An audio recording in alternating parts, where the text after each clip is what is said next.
So it's no secret that we've had major news come out surrounding the Second Amendment in the past few years, right? We've had Bruin, we've had Rahimi, we've had Heller, just to name a few. But the news I'm about to share with you today is probably the single biggest news surrounding the Second Amendment in a very, very long time. And it's literally going to affect every single American for a long time.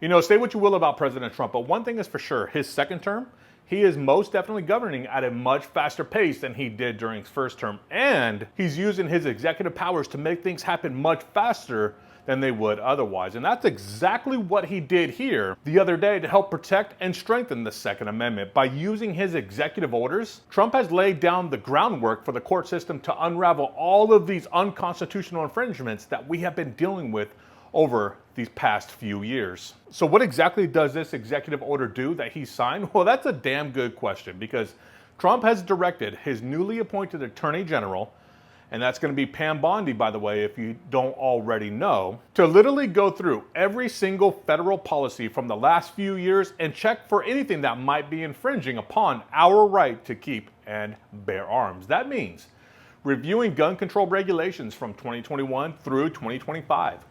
Looking at the agency rulings on guns, ammo, and accessories, checking how the government classifies firearms, re-examining legal cases that affect our Second Amendment rights, and speeding up approvals for gun manufacturing, transfers, and exports. So let's take a minute and go through this executive order. That way I can show you exactly what it is that he has put in place to help strengthen and defend our right to keep and bear arms. So it starts off by saying, by the authority vested in me as president by the Constitution and the laws of the United States of America, it is hereby ordered.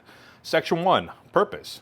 The Second Amendment is an indispensable safeguard of security and liberty. It has preserved the right of the American people to protect ourselves, our families, and our freedoms since the founding of our great nation. Because it is foundational to maintaining all other rights held by Americans, the right to keep and bear arms must not be infringed. Section 2, plan of action.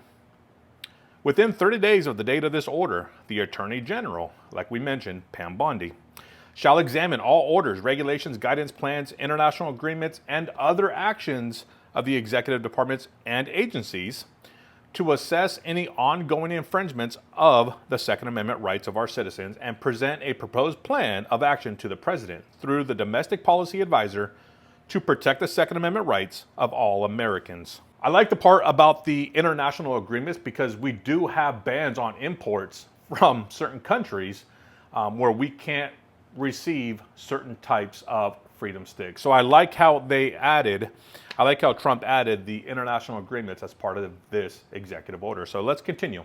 Section B. In developing such proposed plan of action, the Attorney General shall review, at a minimum, 1. All presidential and agencies' actions from January 2021 through January 2025 that purport to promote safety but may have impinged on the Second Amendment rights of law-abiding citizens. So he's talking about groups that claim to promote, safety throughout America, whatever it is, right? We have, they promote themselves as being safe, but in reality, they're trying to infringe upon the Second Amendment and take away our rights to keep and bear arms.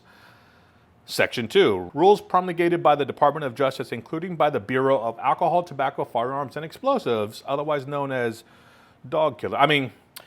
ATF, from January 2021 through January 2025 pertaining to firearms and/or federal firearm licensees. Section 3, agencies' plans, orders, and actions regarding the so-called enhanced regulatory enforcement policy pertaining to firearms and/or federal firearm licenses. Section 4, reports and related documents issued by the White House Office of Gun Violence Prevention. Section 5, the positions taken by the United States in any and all ongoing and potential litigation that affects or could affect the ability of Americans to exercise their Second Amendment rights. This right here is absolutely huge. This right here could stop all the court cases that are going on where ATF or DOJ or FBI or what other three-letter government infringing agency decided to litigate against the American people, against you and I, for our right to keep and bear arms. So this right here says we could pretty much put a stop to all that. That right there is monumental. That's huge. Let's continue on and see what else it says. Section 6, agency's classification of firearms and ammunition, and Section 7, the processing of applications to make, manufacture, transfer, or export firearms. All right, Section 3, implementation.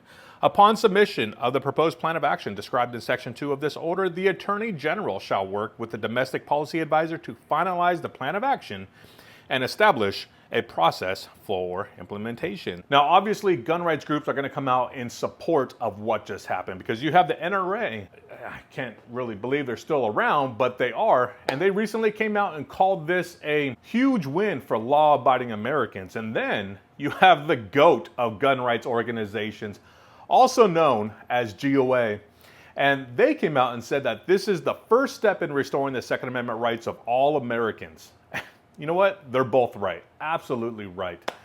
This could not have been any better, in my opinion. This truly is the first step in restoring the Second Amendment back to its true meaning. And Trump is keeping promises that he made on the campaign trail. And I honestly believe that there will be more and more to come in the very, very near future from the Trump administration. So you might be thinking, what happens now, right? He signed the executive order. What's going to happen? The Attorney General's office, Miss Pam Bondi, who I'm still on the fence about. I want to say she's a good pick, but then again, she has a track record as the Attorney General in Florida of not supporting gun rights, and you could see videos of those all over the place. But that's a story for another time, because the Attorney General's office, she's going to review this immediately, everything that has gone through this executive order, and within probably a few months, right? Because it doesn't just happen the next day. I would say within the next few months, we could see recommendations for major changes. But one thing's for sure, we are going to see a lot of heated debates.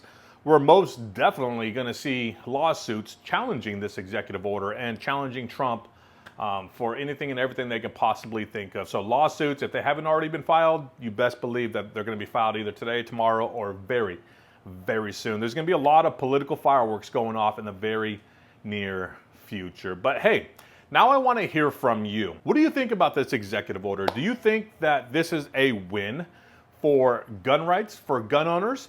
Should more states follow Trump's lead and push back on gun control? Or do you think that this could open the door to too many changes, maybe just a little bit too fast?